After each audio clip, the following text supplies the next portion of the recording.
Bonjour les gars, alors que les punitions scolaires ont peut-être parcouru un long chemin depuis les coups avec la règle en bois, certaines écoles ont proposé des punitions assez sévères, des punitions psychologiques aux punitions corporelles à l'ancienne. Voici quelques-unes des façons dont les enseignants essaient d'enseigner à leurs élèves une leçon pour les mauvais comportements.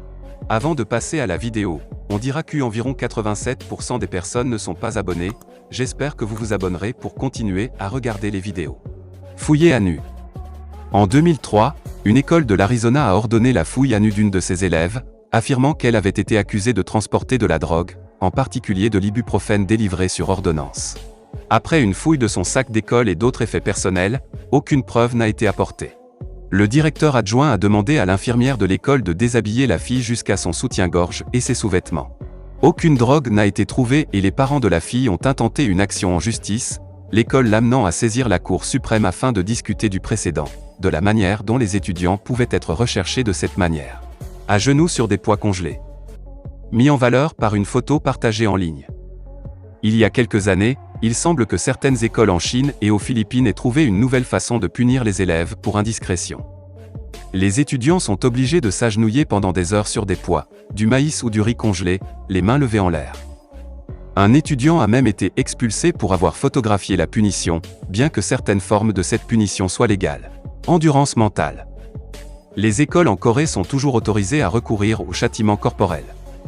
De nombreuses écoles ont un bâton disciplinaire, utilisé par les enseignants de sexe masculin pour frapper les élèves sur les mains ou les jambes, lorsqu'ils se conduisent mal. Cependant, toutes les punitions ne sont pas physiques. Certains enseignants ont décidé d'utiliser une approche plus passive et ont plutôt demandé aux élèves de réfléchir à leur mauvais comportement en les faisant rester debout pendant de longues périodes, les bras levés. Ils sont punis s'ils baissent les bras avant que leur temps ne soit écoulé. Chambre d'isolement. Une école primaire de Longview, dans l'État de Washington, utilise une salle d'isolement rembourrée, qu'ils appellent leur cabine thérapeutique. Il est utilisé pour les élèves qu'ils jugent avoir des problèmes de comportement ou des handicaps.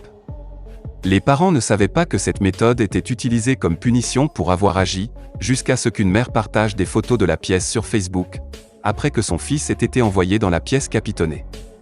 Il y a eu des rapports plus tard que certains enseignants ont laissé les enfants dans la salle pendant des heures, oubliant parfois même qu'il était là. Pagayer. Dans 19 États, principalement du Sud et du Midwest, les châtiments corporels sont toujours légaux dans les écoles. C'est aux enseignants et aux responsables de l'école de décider comment et quand appliquer cette discipline. Cela est dû à une affaire de la Cour suprême de 1977 qui a conclu que la fessée à l'école ne viole pas les droits des élèves et est donc autorisée. Bien que beaucoup moins courante qu'elle ne l'était, certaines écoles distribuent encore du canotage, comme punition pour les méfaits. Cône de honte.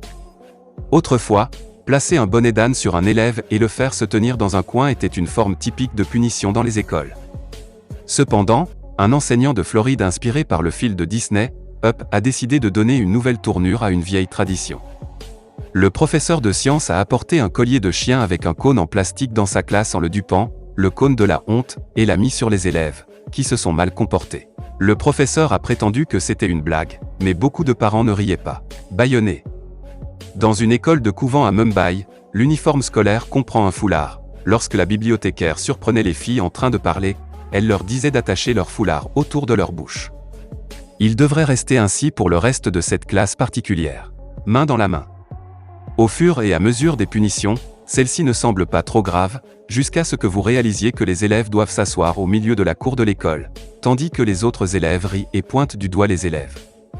Dans un lycée de l'Arizona ont eu deux options lorsqu'ils ont été surpris en train de se battre, la suspension peut être l'expulsion ou se tenant la main. Les deux garçons ont été humiliés par leurs camarades qui ont lancé des insultes et des insultes concernant l'orientation sexuelle. Pire encore, ils ont dû revivre l'humiliation une fois de plus, lorsque les vidéos de leur punition sur téléphone portable sont devenues virales. Voilà, c'est tout pour aujourd'hui. Cliquez ici pour voir plus de vidéos de ce type, où vous pouvez également regarder cette vidéo bien informée.